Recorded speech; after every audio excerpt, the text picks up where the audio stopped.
Welcome to Beer Shark. We're back. Hello.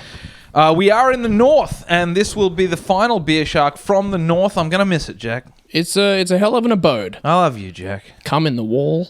Come in the wall? Yeah, I'll tell you about that. Nope. There's when we moved in, when we were doing our inspection entry report, we were looking all over the shit, and there's a hole downstairs in the garage, and if you look in there, there's a bunch of tissues and a bottle of Ansel sexual lubricant.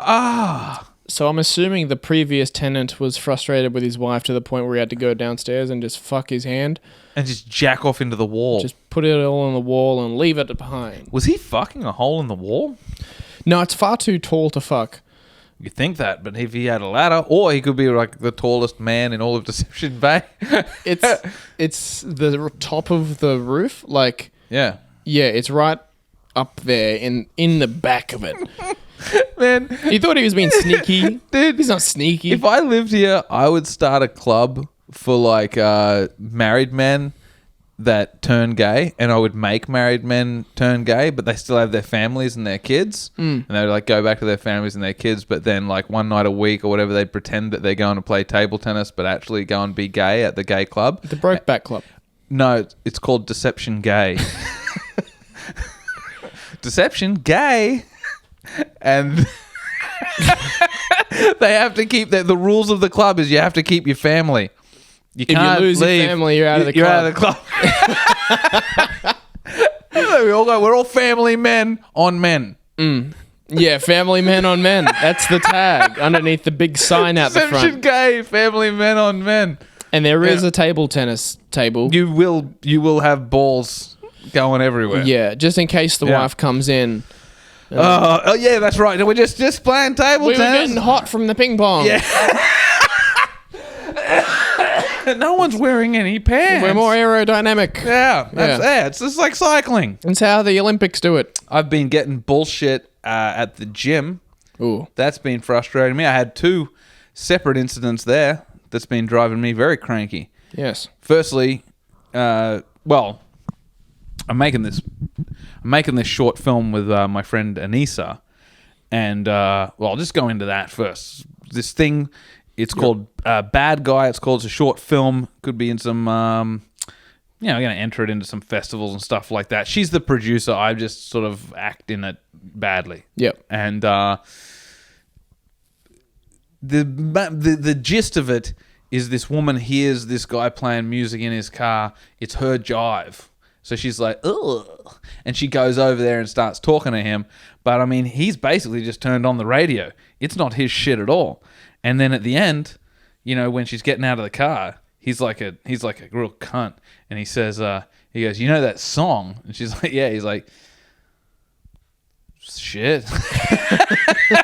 It's rubbish. And earlier in the scene, he's like eating some beans because he's like a killer.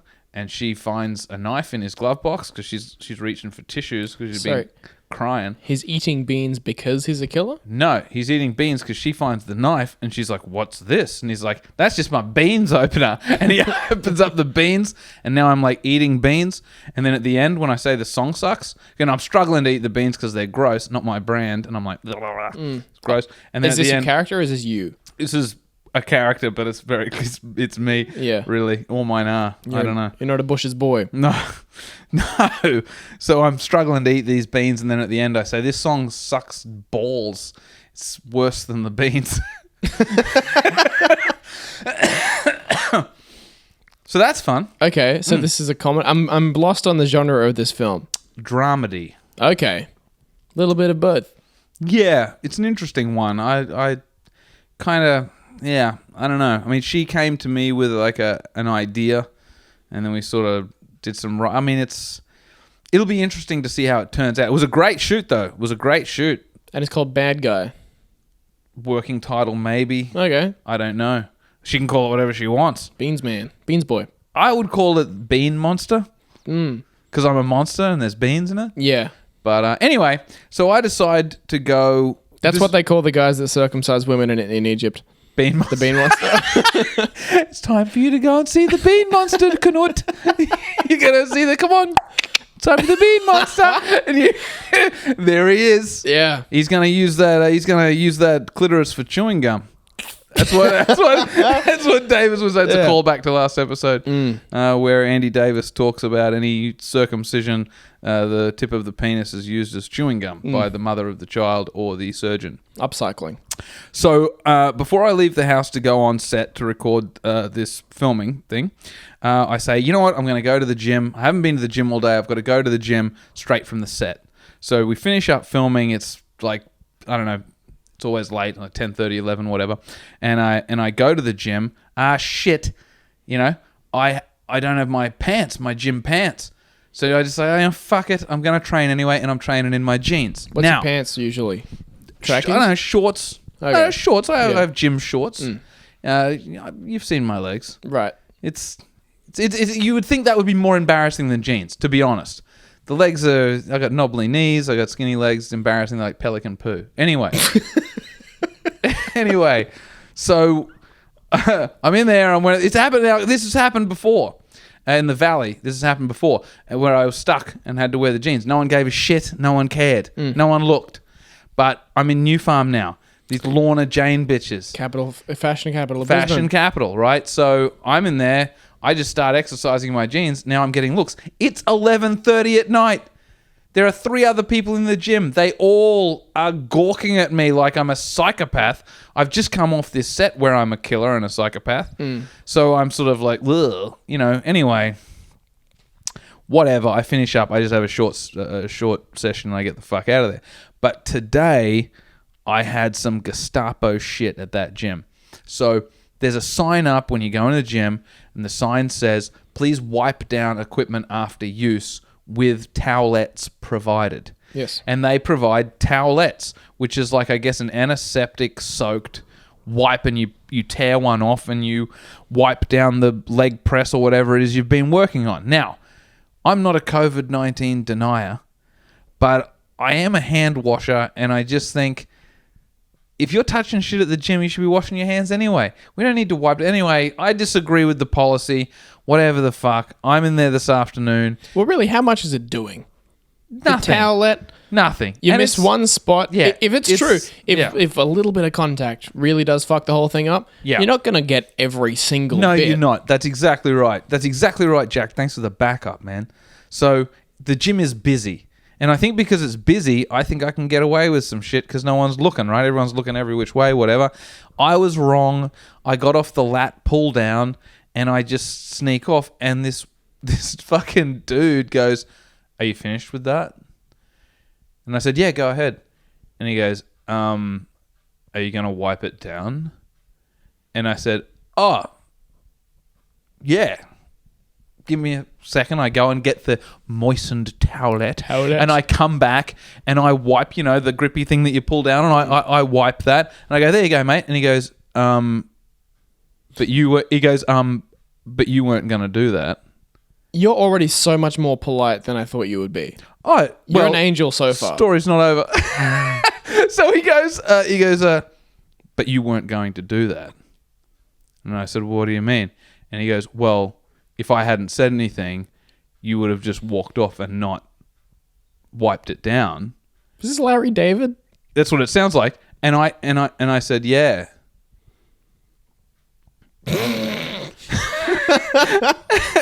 And he's like, oh. And I just walked away. Yeah. What it meant to do. Yeah. He was right. I wasn't going to wipe it down. So I was just like, yeah. I mean, what do you want from me, man? So then I felt awkward and I left. He kicked you out. Well, I felt really weird, man.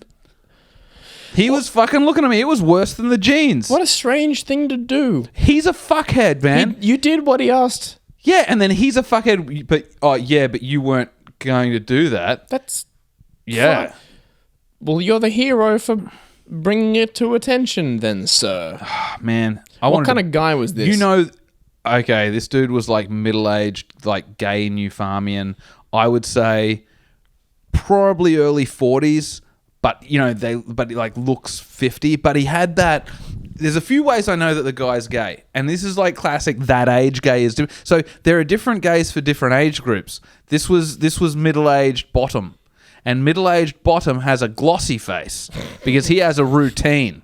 Yep. You know what I mean? He has a routine and he's been sweating, and because the skin on his face is so smooth and perfectly fucking whatever they do to their head, I guess, it's glowing and it looks almost greasy.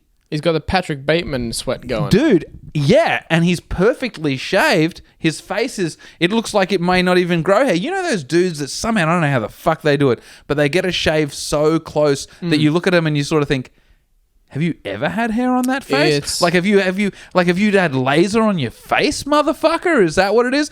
Keep in mind, it's like 5:30 p.m. Who has a face perfectly shaved and greasy gloss at 5:30 p.m.? Unless you do it for the gym. It's the gayness, I'm telling you, man. It's the gayness. That's the gayness, all right. So when he's on, but you weren't going to do that, and it's like an authoritarian thing with these old gay guys in New Farm. It's their territory, it's their spot. He's probably lived there 20 years, like since like the good old days of Gay Farm. He's this guy, it's his territory, and I get that, dude, and I respect those guys because they live all around me, and I get along great with them. But I've never fucking seen this chook before. I've never seen this chook, and he. Yeah, but you weren't going to. Like, and I was like, yeah. It made me feel very uncomfortable. I felt like I was in his space. I felt like I was a rule breaker. He was very, he didn't find me attractive. You can't win. He was giving, like, you can't win. He was giving me he was giving me lip. He's giving you a little bit of the sass. Yeah, well, he was. If he'd sassed me, I would have liked it better, actually. You know, Ben Hetherington's got a new nickname. He gave it to himself. Oh, what's this? Papa Giannis. What? It's like a Greek thing? No, he told me that he would prefer that I call him Papa Giannis. What's the origin? Is there an origin story? We were watching a TV show with Joe Rogan in it, and they're hunting, like bow hunting, and we watched the second episode, which there's only the first episode's got Rogan in it. Second episode, this guy, he's up in the mountains, he's shooting deer with like an actual gun now, and his dad's there, and he shoots a fucking bull moose, and his name is Papa Giannis. Papa Giannis. Ben's like, I like the sound of that. I'm like, well, maybe you'd like, I said, well, yeah, maybe you'd like to be Papa Giannis. He's like, I'd love to be Papa Giannis. He just commandeered the Papa Giannis identity. We went for a walk a couple of nights ago. I because he lives just up the street from me. He comes walking down Morton, and I was hiding in the bushes. And then when he walked past, I said, and he turned around and I said, Papa Giannis. and he just goes, yep. He's accepted it. He didn't laugh. You know, he wasn't just like, yeah. He was just sort of like, that's me, bitch. Yeah, brilliant. So act like you've been in the touchdown zone before. That's what it was. That's the zone. Yeah. So anyway, he's Papa Giannis. I'm glad of it. You know, it's a good name. I think it's a really good name. I fashioned a nickname for a guy at work by accident. His name starts with J, and I affectionately called him Saucy J once. Saucy J? Saucy J. I'm like, oh yeah, Saucy J. Yeah. And now I haven't heard him be referred to as anything else. And Saucy J. No one said it to him. That's the thing. People say it among Saucy themselves. J's so funny.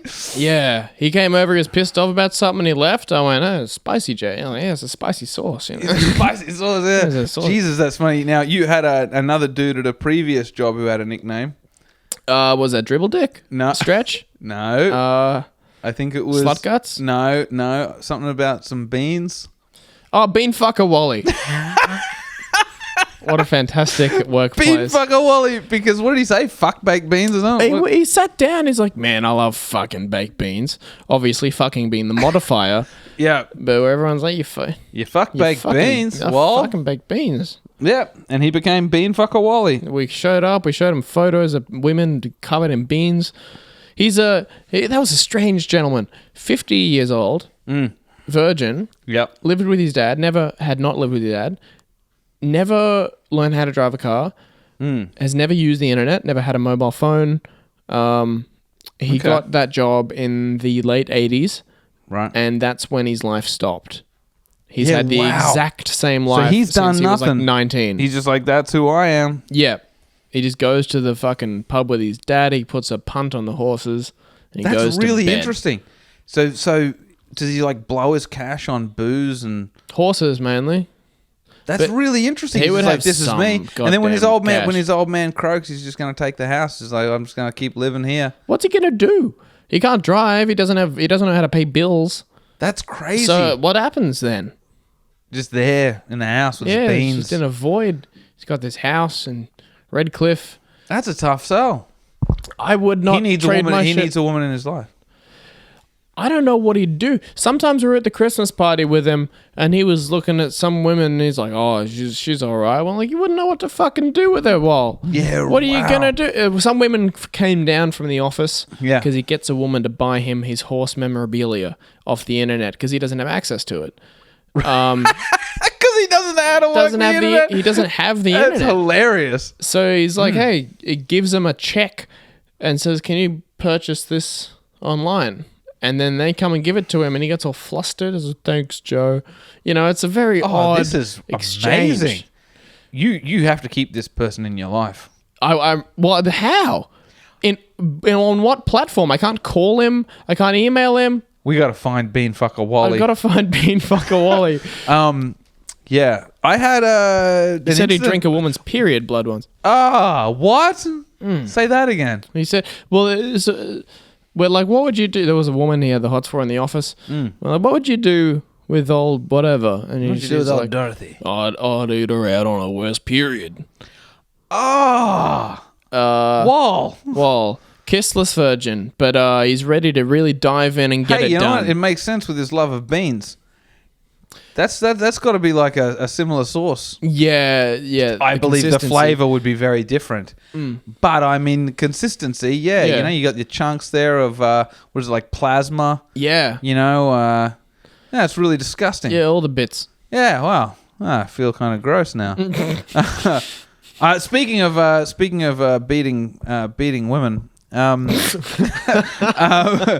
going to sing a very special song as the outro today. When we get there, we're not there. And it's about a woman who is she's beaten by her man. He hooks up with this girl. He looks into her heart. There's nothing there, you know, but he likes her anyway because she makes him his dinner. And, you know, he comes home from work one day and she's having sex with his best friend. And unlike other country songs where he would definitely kill Shoot them, her, yeah. he's just like, well, you know, she's a whore and Louis is a friend of mine and goddamn, it's almost dinner time. So, so he just kind of accepts it. Yeah.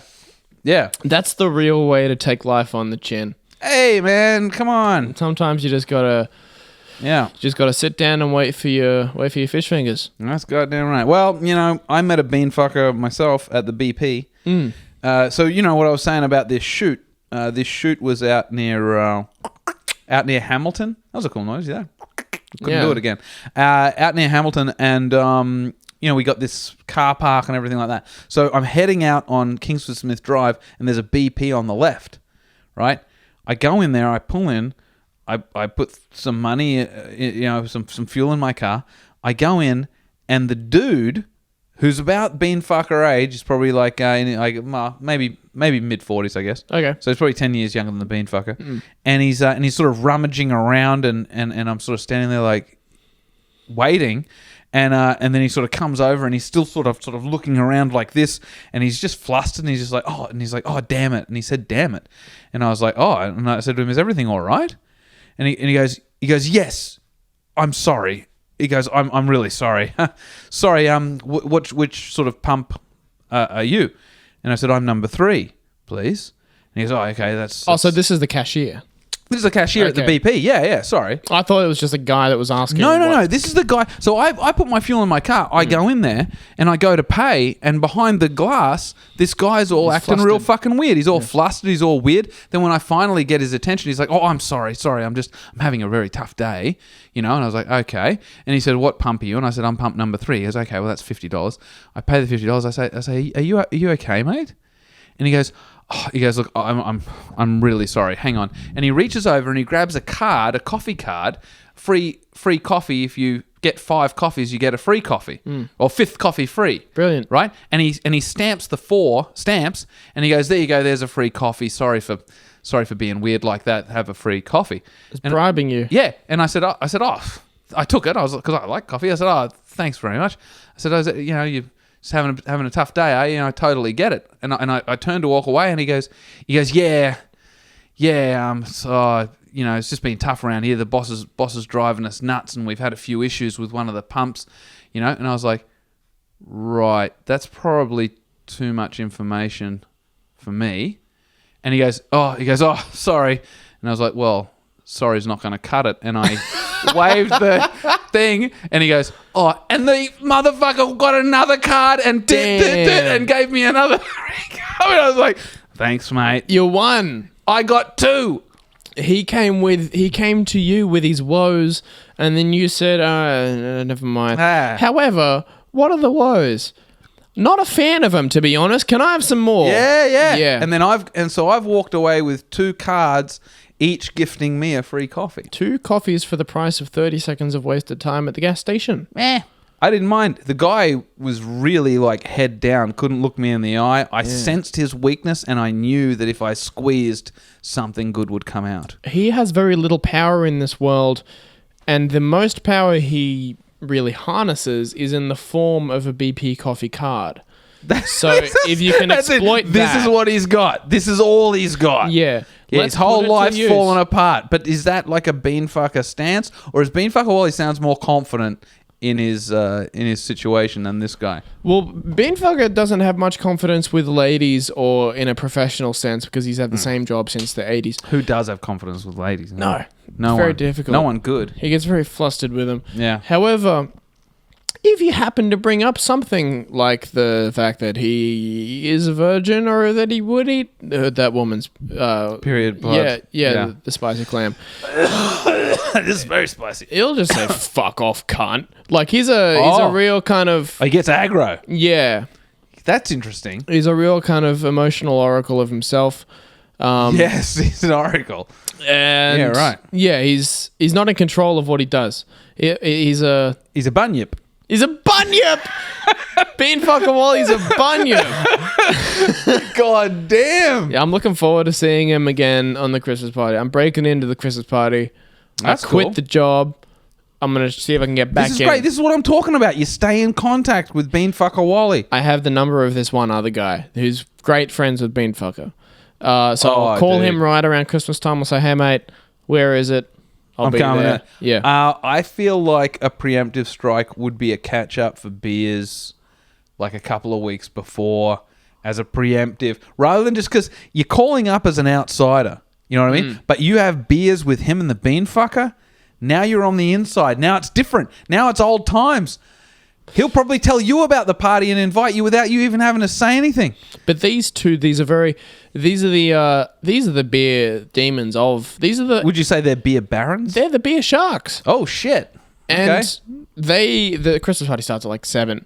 They're at the pub next door to wherever it is at like midday.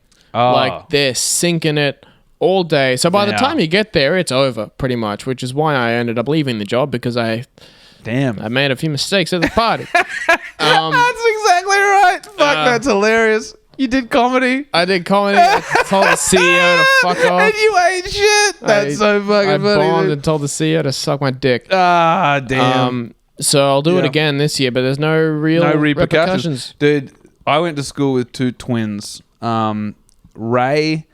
Raymond and Terry, right? Twins, kind of short guys. They were into death metal. They're the coolest people you ever meet. Lovely guys, right? And Raymond started drinking beer. And we were all drinking spirits. But Ray, for whatever reason, I don't know if he wanted to save money, whatever it was, started drinking beer. And everyone sort of gave him shit about it. And Terry made up a name for him. He started calling him the Beer Baron. And it was very funny to call Ray the Beer Baron. And then one time when we were all on the piss, Terry lets out, here he is, Beer Baron von Gamenstein. And Beer Baron, because his name's Ray, So already you're getting called gay because your name's Ray. Yeah, gay Ray. And Beer Baron von Gamenstein was born, and it was fucking horrible. Everyone was so fucking mean to the guy. and this is a lovely guy. This is one of the nicest dudes you'd ever meet in your life. He's got good taste in music. You know, he had a bit of a temper. Ray had a temper, but he was a great guy. And anyway, years passed, maybe 10 years or whatever. We're in our like mid-20s, and we're at some club, some fucking bands were on or something like that, and a few of the old crew were there, and we're at the bar. You know, we're all adults now. We're not kids. I mean, we made up this nickname for him when we were 17. Now we're like probably pushing 30 or something. And, you know, we're at the bar and everyone's ordering their drinks. And, you know, Ray said he wanted beer. And then it's come out straight away. Beer Baron von Gamenstein. Von Gamenstein. He's just fucking, he's like, fuck you. He fucking got pissed off. Making fun of someone for drinking beer is hilarious because typically it's the opposite. It's so stupid. As an adult, you're used to you're not having a beer, you bloody poof. Yeah. No, this Beer Baron. The Beer Baron the game and he fucking flipped out, man. We're all standing there, fully grown men. Some of these dudes have families of their own at this stage. Beer Baron on Gamenstein fucking flipped it. He's fucking what? It's just like, hey, whoa, man. Like, but it was like triggered something from his childhood. Dude fucking flipped out, and then I had to have the talk. I was like, hey, dude, you know, don't worry about it. I mean, they're just sort of joking. It's like, you know, fuck with me, man. Like, hey. There's something about easy knowing someone as a kid and then growing up with them because you know them more than anyone else, really. You have intimate knowledge. Because you knew them before they developed this weird character that they put on to fit in with people at work and their social circles. And that's right. You can see the faggot that they truly are. Yes, you know too much. Yeah. Yeah, dude. I've been... you watched them... I remember when I was a kid, I hung out with one of my friends and we stuck a hose, not in our ass. Okay. But like on it. On your butthole. On my butthole, so it was like a straight tunnel. Anyone else get the hose on the butthole or got just the hose you? on the butthole, maybe. Yeah. It's me and another guy. Okay. And we just blew into the hose and then we just did like a fart for like a minute straight. So you got a good garden hose on/in your ass, more or less. and then on the other side someone blows into it. No, you blow your own. Oh, you blow your own butthole. Oh man, this is insane. Until you're full, and then you just So go. You fill up your anal cavity with air, then you do a massive fart. Yeah. Why don't you just do the method? What's the method? You don't know the method? I'm not sure. Is that not the method? That's always been my method. That's not... You use a bit of hose? It's the same way. Some people use them for bongs. Others use them for big farts. A butthole bong? Yeah. No, the method is when you, you're on all fours and you sort of, it probably helps if you're not wearing any pants, and, you lean forward, I suppose, and you get your butthole sort of moving in some sort of direction, and eventually your anus will open up and it'll suck in a bunch of air, sort of like if you're having sex with a girl sometimes, she might get a little, so you do this and the same sort of thing. Your butthole will just fill with air and you'll do this massive fart. Now, I've seen it done. I personally have never... I can't see this working. Oh, it works. I used to live next to a guy named David. I won't say his last name, but he taught me the method. Well, he tried to teach me. I never sort of took him up on it. But his brother also had the method. And these guys would fart the house down. They could do the longest, most crazy farts. One time, we were at dinner at his parents' house. And we're kids, man. I'm talking 8, 9 years old children. And David, one of the funniest things I've ever seen in my life, looked at us. He looked at us. And then he, pushed his fork off the table. He goes down. I see him. He's on the ground. He's doing the method. Doing the method. He gets back up on the table. It's the loudest, longest fart. His mother looks at him. Rage. But his father chills out and is like, Dave, that was incredible. The father's impressed. Yeah. Yeah, if only he knew that he cheated. He cheated. God damn, I've never heard of the method. The method feels like a cold air intake, while mine feels like a supercharger. Absolutely. I'm turbo shitting. Yeah. Oh man, that's absolutely fuck. Well, anyway, it was. I remember the meal. It was smoked fish, and we didn't eat a lot of fish, being that we lived at Jimboomba, an hour and a half from the nearest, it's not like fancy people ate fish. We didn't, and smoked fish. It was gross. You don't want to import your fish. Dude, I was so grossed out by the smell and the texture of this weird fish that David's fart kind of cleared the air. It's a familiar scent at the very least. It made it better. I used to go camping with these guys, and they would fart up a storm in the in the tent. Maybe this is why I don't like camping. This could be the reason. I could be triggered. I could have a childhood trauma. This is your Batman Begins moment. Dude, they would fart up in this tent, man. I'm telling you, they'd fart. You put your head out the hatch. It's like, take it all in, dude. It was like a butterfly emerging from a cocoon of fart. Anyway, surely, yeah, it's probably pretty similar in a cocoon. Frankly, should we leave? Should I do Louis McGill? Let's hear the Louis. All right, man. Thanks, everyone. Beer Shark episode, whatever the fuck. Last one in the north. Great North. The jewel of the north. I'm going to miss this place. Going to miss coming to visit you here. Sink it all in, fellas. Yeah, suck it in. Okay. I met you when I was 17 at Louis McGill's 18th. You was wearing that dress with the flowers on the side. You was pretty, but you had no teeth. And I smothered you with kisses and told you poems in Pedigree Park. By the time that I turned 18, girl, I knew that you had my heart, so hold me down. You are the dam that holds my river, hold me down. With your babies and your lies, hold me down.